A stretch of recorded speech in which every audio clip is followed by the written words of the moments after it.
le Togo a des richesses, c'est pour que les Togolais en profitent. Et il est généralement, on va aller à la LCT, il est un peu regrettable de constater que dans bon nombre de structures aujourd'hui au Togo, ce sont les étrangers qui prennent les postes stratégiques et les Togolais sont réduits à des postes secondaires ou à des postes de manœuvrage. Le port autonome de Lomé est une propriété exclusive du Togo. Notre ancien président, Sylvanus Olympio, s'est battu pour mettre ce port-là en place. Et ce port, non seulement il ne profite pas aux Togolais, mais quand il y a des sociétés qui s'installent, l'État togolais, par rapport au droit du travail, est incapable d'imposer aux sociétés qui s'installent que des postes soient réservés aux nationaux.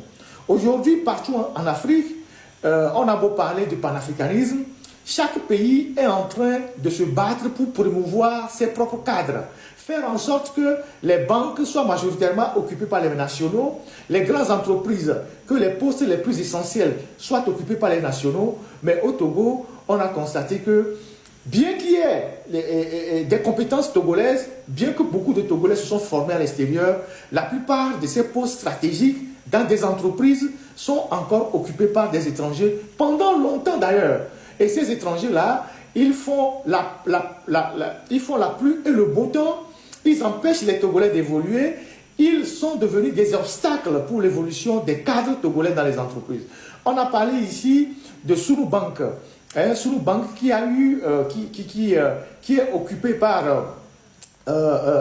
des cadres étrangers qui font non seulement tout pour piller la banque, mais pour empêcher les Togolais d'évoluer. Et ce sont ces gens-là qui organisent le licenciement massif des Togolais dans cette banque-là, alors que c'est eux qui ont travaillé à couler la banque. Aujourd'hui, la même chose se passe à LCT. LCT qu'on nous a vendu comme une réussite au niveau du port autonome de Lomé, et j'avoue que c'est une réussite, sauf que dans cette boîte-là, comme dans d'autres boîtes d'ailleurs, les Togolais ont de la peine à obtenir de la promotion, à avoir des responsabilités. Ils sont sous l'autorité de quelques individus qui viennent des pays voisins et qui leur font la pluie et le beau temps, ou bien qui leur font savoir de toutes les couleurs. Et cette attitude-là, nous devons faire tout pour renverser la tendance. Il faut que les biens qui appartiennent aux Togolais reviennent en priorité aux Togolais, y compris même les terres. Je reviendrai tout à l'heure sur la question du foncier. Il faut que nous commençons par tenir un langage de nationalisme, la préférence nationale. On ne peut pas permettre que dans notre pays, des gens viennent de nulle part, ils prennent tout. Et nous sommes là à être leurs petits, à faire des jobs, vous voyez, à faire des manœuvrages, alors que nous avons de la compétence. Pendant longtemps, c'est le Togo qui a exporté les enseignants dans les pays voisins, dans les pays en Afrique centrale. Même jusqu'à aujourd'hui, la plupart des enseignants qui sont au Sahel, ce sont les Togolais.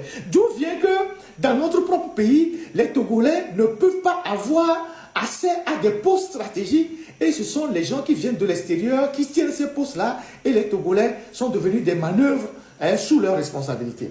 Alors, il y a nos frères compatriotes